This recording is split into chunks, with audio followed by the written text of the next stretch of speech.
దేవుని నామమునకు మహిమ కలుగునుగాక. మీకు నా ఉదయకాలపు శుభములు తెలియజేస్తూ ఉన్నాను. వాక్యమును ధ్యానించుకుందాం. సమూయేలు 2వ గ్రంథము 15వ అధ్యాయము 24వ వచనము.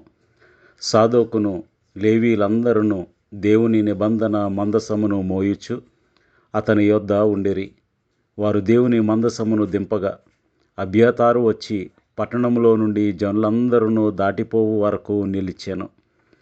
దేవుడి వాక్యము ద్వారా నేడు మనతో మాట్లాడి మనము ఆయన ఎదుట విశ్వాసము కలిగిన వారమై ముందుకు సాగిపోయే కృప, సమస్త పరిస్థితులలో ఆయన యందు విశ్వాసముతో వర్ధిల్లే కృప దేవుడు మనలో ప్రతి ఒక్కరికి దయచేయునుగాక.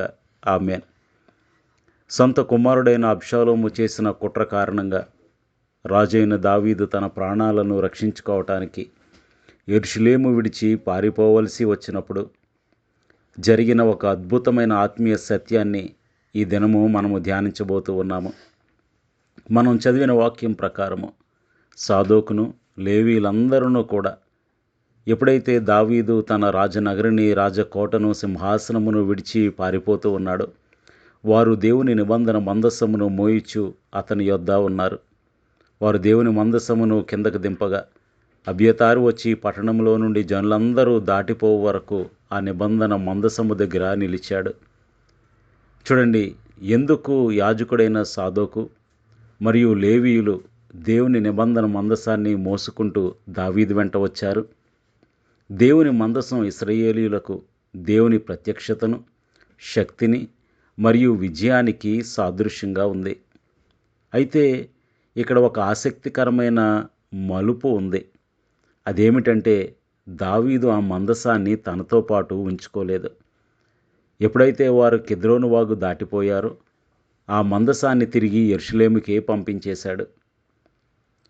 ఎందుకంటే లేవీయులు ఆ మందసాన్ని మోసుకుని వచ్చారు, కానీ దావీదు దానిని వెనకకు పంపాడు. అయితే లేవీయులు ఎందుకు మందసాన్ని మోసుకువచ్చారు? దావీదు దానిని ఎందుకు తిరిగి పంపివేశాడు? ఈ విషయాలను పరిశుద్ధ గ్రంథము మరియు చారిత్రకమైన కోణంలో మనం పరిశీలిద్దాం. దావీదు దేవుని మందసాన్ని తనతో పాటు ఉంచుకోకపోవటానికి గల కారణాలు ఏంటంటే, దావీదు మందసాన్ని తిరిగి పంపటం వెనక అతని ఆత్మీయ పరిపక్వత మరియు దేవుని పట్ల ఉన్న భయభక్తులు, విశ్వాసము కనిపిస్తాయి.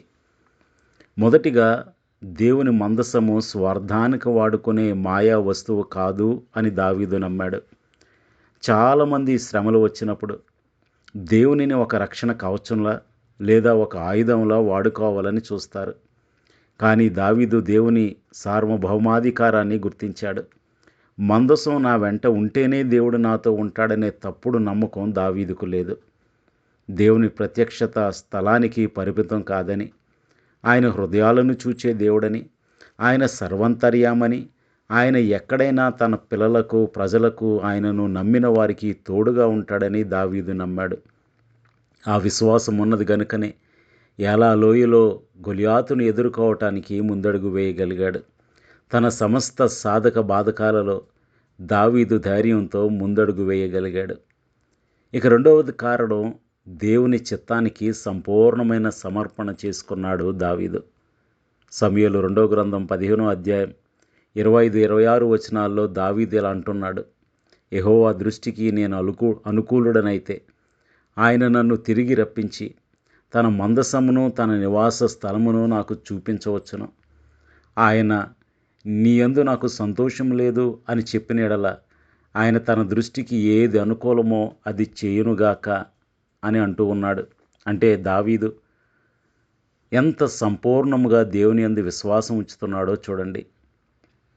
ఇక్కడ దావీదు యొక్క భక్తి దేవునిపై సంపూర్ణమైన ఆధారపడే స్వభావం కనిపిస్తుంది. బత్షెబా విషయంలో నేను తప్పు చేశాను కాబట్టి దేవుడు నన్ను శిక్షిస్తే నేను ఆ శిక్షను అనుభవించడానికి సిద్ధంగా ఉన్నాను. ఒకవేళ దేవుడు నన్ను కరుణించి తిరిగి పట్టణానికి, రాజనగరికి, సింహాసనానికి తీసుకుని వస్తే దానికైనా నేను సిద్ధంగానే ఉన్నాను. మెట్టుకు ఆయన చిత్తమే జరుగునుగాక అని గెత్సేమనే వనంలో ప్రభువైన యేసు ప్రార్థించిన రీతిగా కెద్రోను వాగు దాటి గెత్సేమనే వనమునకు అతి సమీపంలో ఉన్న దావీదు కూడా దేవుని యొక్క తీర్పుకు తల వంచాడు, విధేయతను కనపరిచాడు. మూడవదిగా యెరూషలేము పట్టణ క్షేమము మరియు ఆరాధన క్రమాన్ని ఒక్కసారి మనం ఆలోచించినట్లయితే, దేవుని మందసము ఉండవలసిన స్థలము దేవుడు ఏర్పరచుకున్న సియోను కొండ అనగా యెరూషలేము. కానీ తన వ్యక్తిగత భద్రత కోసం దేవుని ఆరాధన క్రమాన్ని, యాజకత్వాన్ని అరణ్యాల్లోకి లాగటం దావీదుకు ఇష్టం లేదు. ప్రజలందరూ దేవుని సన్నిధిని యెరూషలేములోనే వారు దేవునిని ఆరాధించాలని దావీదు ఆశపడ్డాడు. ప్రియ సహోదరుడా, సహోదరి, దావీదు చేసిన ఈ పని ఎంత గొప్పదో అర్థం కావాలంటే పరిశుద్ధ గ్రంథంలో మరియు చరిత్రలో దేవుని మందసాన్ని, దేవుని నామాన్ని స్వార్థానికి వాడుకొని నష్టపోయిన వారి ఉదాహరణలు మనం చూడాల్సిందే. ఏలీ కుమారులను ఒకసారి మనం చూసినట్లయితే వారు మందసాన్ని ఒక అదృష్ట వస్తువుగా వాడుకోవటం మనం చూస్తున్నాం. సమూయేలు మొదటి గ్రంథం 4వ అధ్యాయంలో ఫిలిష్తీయులతో యుద్ధం జరుగుతున్న వేళ ఇశ్రాయేలీయులు వారి ఎదుట నిలవలేక ఓడిపోతూ ఉన్నారు.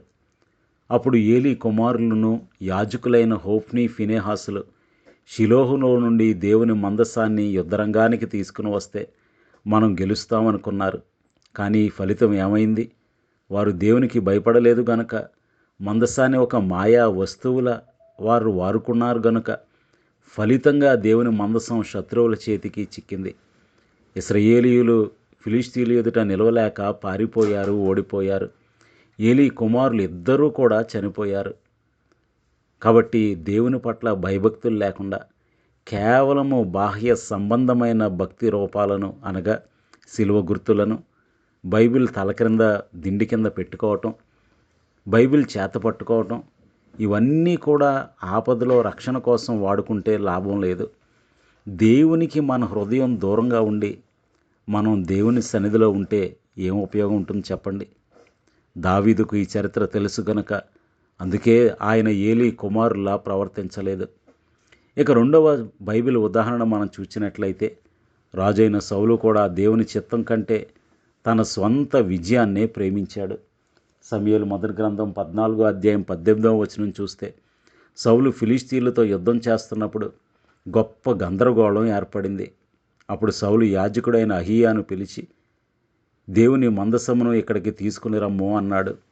కానీ యుద్ధంలో హడావిడి ఎక్కువ కాగానే యాజకునితో సరే ఇక చాలు, మందసాన్ని పక్కన పెట్టే అన్నాడు. సౌలు దేవుని నడిపింపు కంటే తన సొంత యుద్ధతంత్రమే ముఖ్యమని, ఆపద రాగానే మందసం కావాలన్నాడు. అవసరం తీరగానే పక్కన పెట్టేశాడు. కానీ దావీదు అలా చేయలేదు. శ్రమలో ఉన్న దేవుని మందసానికి ఇవ్వాల్సిన గౌరవాన్ని దానికి ఇచ్చాడు. కాబట్టి ప్రియ సహోదరుడా, సహోదరి, ఒకవేళ దేవుని సన్నిధిలో మనం ఉండి దేవునికి దూరంగా మన హృదయం ఉందేమో, ఒకవేళ దేవుని పట్ల సంపూర్ణమైన భక్తి లేకుండా మనం జీవిస్తున్నామేమో. కాబట్టి పరిస్థితిని కాదు కానీ మనం దేవునిని నమ్మాలి. దావీదు దేవుని మందసాన్ని పంపివేసిన దేవుడు తన హృదయాన్ని పరిశీలించేవాడని, దేవుడు తనకు తోడై ఉంటాడని అరణ్యంలో ఉంటూనే ఆయన కీర్తన రాశాడు. యెహోవా, నీవే నాకు కేడముగాను నా మహిమగాను నా తల ఎత్తువాడవుగాను ఉన్నావు అని కీర్తన గ్రంథం 3వ అధ్యాయంలో రాస్తూ ఉన్నాడు. యెహోవా నాకు ఆధారము, కావున నేను పండుకుని నిద్రపోయి మేల్కొందును అంటున్నాడు కీర్తనల గ్రంథం 3వ అధ్యాయం 5వ వచనంలో. కాబట్టి దేవుడు తనకు తోడై ఉన్నాడు గనుక అతడు మందసము తనతో పాటు లేకపోయినా పర్వాలేదు అనుకున్నాడు. మనకు చర్చి కట్టడాలు, బాహ్య చిహ్నాలు ముఖ్యం కాదు.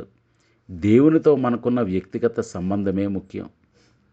కష్టం రాగానే దేవునిని వాడుకొని, కష్టం తీరగానే దేవుణ్ణి మర్చిపోయే భక్తి మనలో ఉండకూడదు. ఇక దేవుని చిత్తానికి సంపూర్ణంగా మనం లోబడాలి. శ్రమలు మన పాపాల వల్ల వచ్చిన లేదా శోధనల వల్ల వచ్చిన దావీదులాగా, ప్రభువా, నీ దృష్టికి ఏది అనుకూలమో అదే నా జీవితంలో చేయని చెప్పగలిగే పరిపక్వత, సంపూర్ణమైన విశ్వాసం మనలో ఉందా? ప్రార్థన చేసుకుందాం. సర్వోన్నతుడును సర్వశక్తివంతుడైన మా ప్రియ పరలోకపు తండ్రి, జీవం గల దేవ, దావీదు మందసాన్ని తనతో పాటు అరణ్యాలకు తోడుకుని పోలేదు, కానీ అది ఎక్కడ ఉండాలో అక్కడే ఉంచాడు. ప్రభువా, నీవు తనకు తోడై ఉంటే చాలని సమస్త పరిస్థితులలో నీ చిత్తానికి తనను తాను సమర్పించుకున్నాడు. ప్రభువా, ఇది నీ శిక్ష వల్ల కలిగింది కాబట్టి నీకు విధేయత చూపిస్తాను.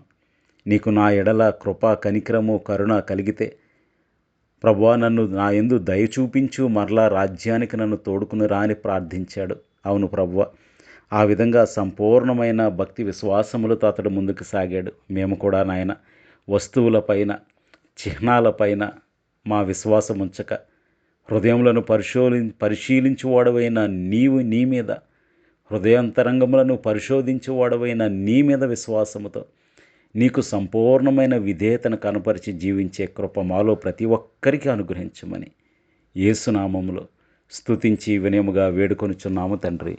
ఆమేన్. మీ అందరికీ నా వందనములు. ప్రభు పరిచర్యలో మీ సహోదరుడు దిలీప్ బాబు.